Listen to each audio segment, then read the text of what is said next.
আসসালামু আলাইকুম। শীতের মিষ্টি আমেজ আর সিজনে টাটকা শিম এর চেয়ে ভালো কিছু কি আর হতে পারে? তাই আজ আমি নিয়ে এসেছি একদম সহজ কিন্তু অমৃতের মতো স্বাদের শিম ভর্তা রেসিপি। তাহলে আর দেরি কেন, চলুন শুরু করি আজকের রান্না আর দেখে নেই কীভাবে খুব সহজে তৈরি করা যায় এই মজার শিম ভর্তা। তো এখানে আমি প্রায় হাফ কেজি পরিমাণ শিম নিয়েছি। এবার শিমের দুই সাইডের আঁশটা ঠিক এইভাবে এক পাশ ধরে একটু চিড়ে তুলে নিলেই খুব ইজিলি এটা উঠে আসছে। এইভাবে হাত দিয়ে আঁশটুকু তুলে ফেললে শিম ভর্তা খেতে বেশ নরম এবং সুস্বাদু হয়। শিমের ভেতরে কোনো পোকা আছে কিনা সেটাও ভালোভাবে দেখে নিতে হবে। পোকা থাকলে সেটি অবশ্যই ফেলে দিতে হবে।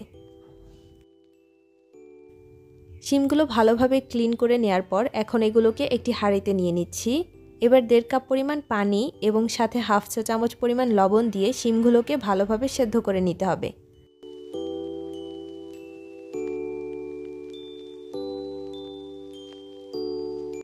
তো প্রায় 7 থেকে 8 মিনিট ঢাকনা দিয়ে ঢেকে শিমগুলোকে সেদ্ধ করে নিয়েছি।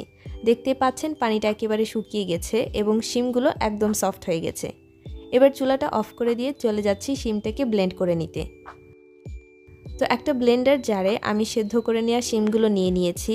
আর এই শিমগুলো পানি ছাড়া ব্লেন্ড করতে হবে, তবে আপনারা কিন্তু চাইলে পানি ছাড়া এই শিমটাকে শিলপাটায় বেটেও নিতে পারেন। দিয়ে দিচ্ছি 5 থেকে 6টা কাঁচা মরিচ। এবারে শিমটাকে আমি ব্লেন্ড করে নিব। এবার চুলা একটি পাত্রে আমি 2 টেবিল চামচ পরিমাণ সরিষার তেল গরম হতে দিচ্ছি। আর এই ভর্তায় পুরোটাই সরিষার তেলই ব্যবহার করতে হবে। তেলটা একটু গরম হয়ে আসলে দিয়ে দিচ্ছি 2 টেবিল চামচ পরিমাণ পেঁয়াজ কুচি, সাথে দিয়ে দিচ্ছি 1 টেবিল চামচ পরিমাণ রসুন কুচি। তো এবার পেঁয়াজ আর রসুনটাকে একটু হালকা করে ভেজে নিতে হবে, জাস্ট এটার কাঁচা ফ্লেভারটা দূর করার জন্য। এটাকে বাদামি কিন্তু করা যাবে না।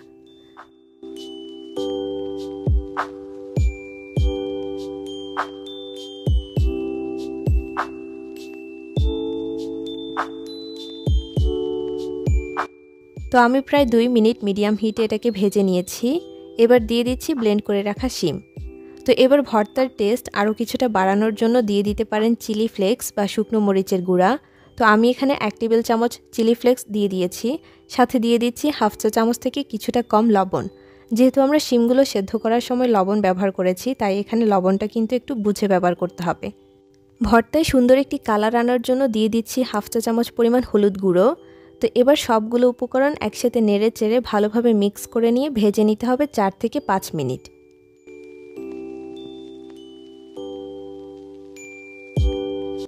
তো 4 থেকে 5 মিনিট পরে আমি এখানে অ্যাড করে দিচ্ছি একটা মিডিয়াম সাইজের ডিম। এবার এই ডিমটা খুব দ্রুত শিমের সঙ্গে মিশিয়ে নিতে হবে।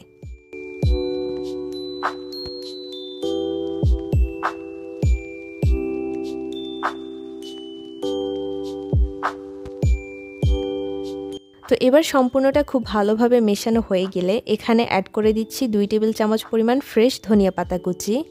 সাথে দিয়ে দিচ্ছি আরও 1 টেবিল চামচ পরিমাণ সরিষার তেল। ভর্তার শেষ পর্যায়ে এই সরিষার তেলটা যোগ করলে তেলের খুব সুন্দর একটা ফ্লেভার ভর্তাতে পাওয়া যাবে। তো এবার সব কিছুকে আবারও খুব ভালো করে নেড়ে মিশিয়ে নিচ্ছি। তারপরেই চলে যাচ্ছি গরম গরম পরিবেশনে।